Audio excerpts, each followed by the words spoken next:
현재 가격이 정점이라 단언하기는 어렵지만 고점에 있는 건 분명합니다. 안녕하세요. 김아이TV입니다. 오늘은 최근 한국건설산업연구원 세미나에서 언급됐던 부분을 토대로 수도권 하반기 집값에 대해 이야기해 보려고 합니다.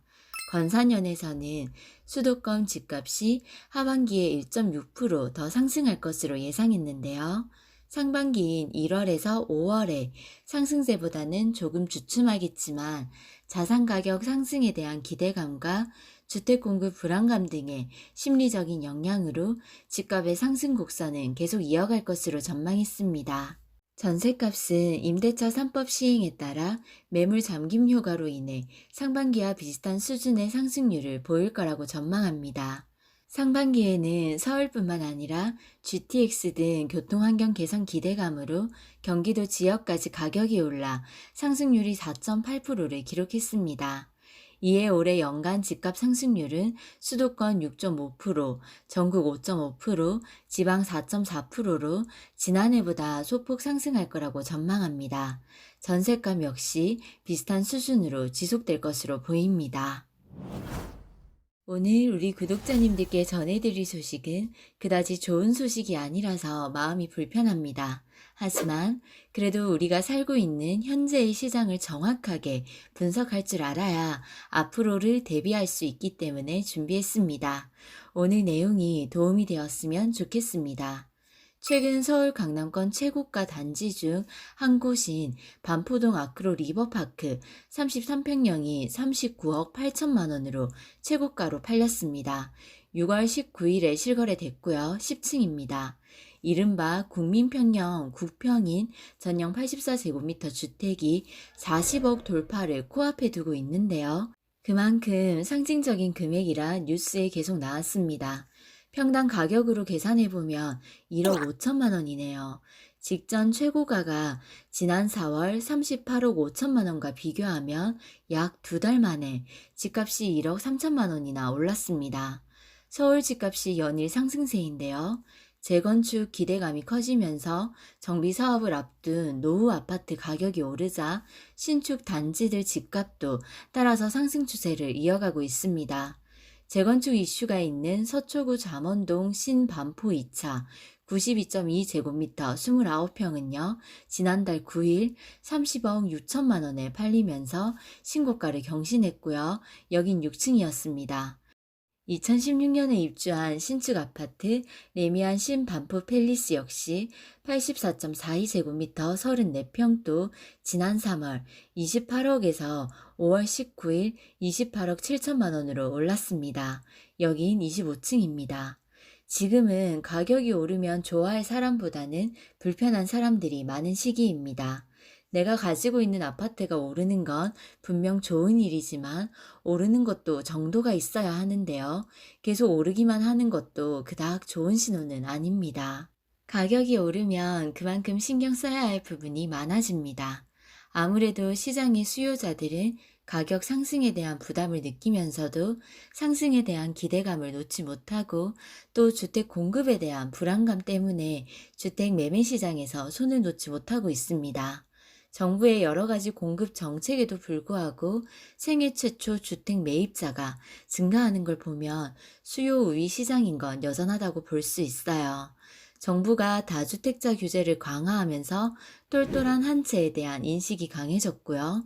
수도권에서부터 비규제 지역으로 아파트 가격이 오르자 다시 강남으로 집값 상승세가 이어지고 있습니다. 그리고 현장에 있으면 전셋값도 너무 많이 올랐는데요. 오히려 집계가 되는 자료들보다 서민들의 체감 상승률이 훨씬 더 크다는 걸 느낄 수 있습니다.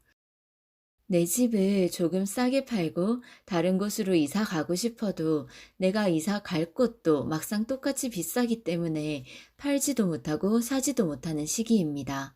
거기다 보유하고 있자니 최근에 보유세가 많이 올랐죠.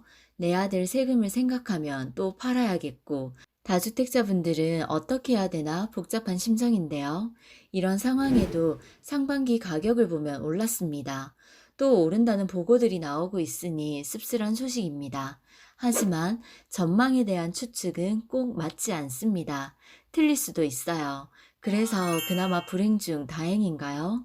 제 생각에는요, 상반기에는 각종 세금과 규제로 인해서 그나마 조금 안정화되는 모습을 보이는 듯 했지만 5월부터 살짝 꿈틀하더니 6월에 보란 듯이 다시 올랐습니다. 하락할 거라고 전망하시는 분들도 많으신데요. 저도 하락하는 쪽에 무게를 더 싣고 있습니다. 하지만 당장은 아니고요. 1, 2년 뒤엔 하락장이 시작될 것 같습니다. 특히 2023년부터는 특히 대구 지역은 지금 공급이 많기 때문에 지방부터 하락 신호가 올 것으로 보입니다.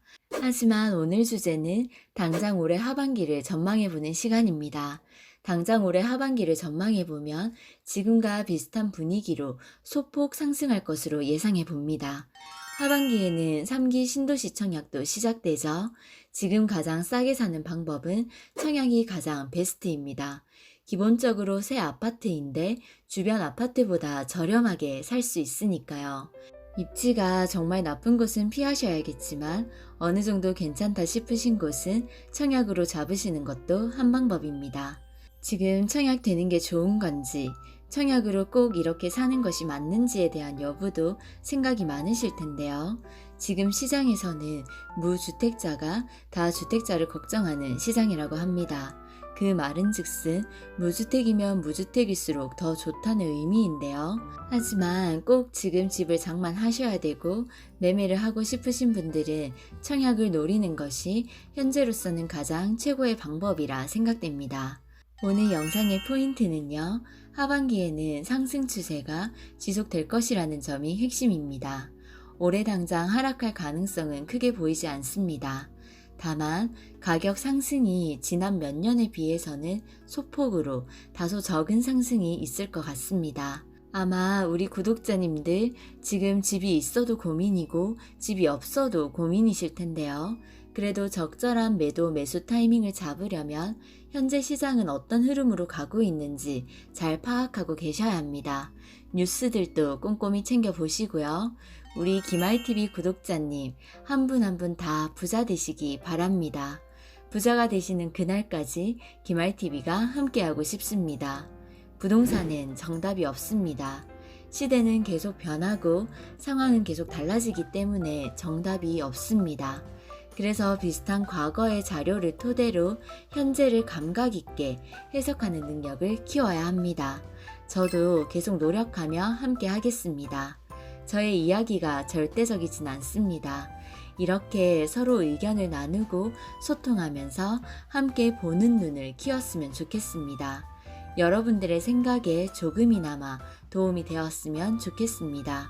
오늘도 끝까지 들어주셔서 감사합니다. 가시기 전에 구독과 좋아요 부탁드려요. 지금은 장마 기간입니다.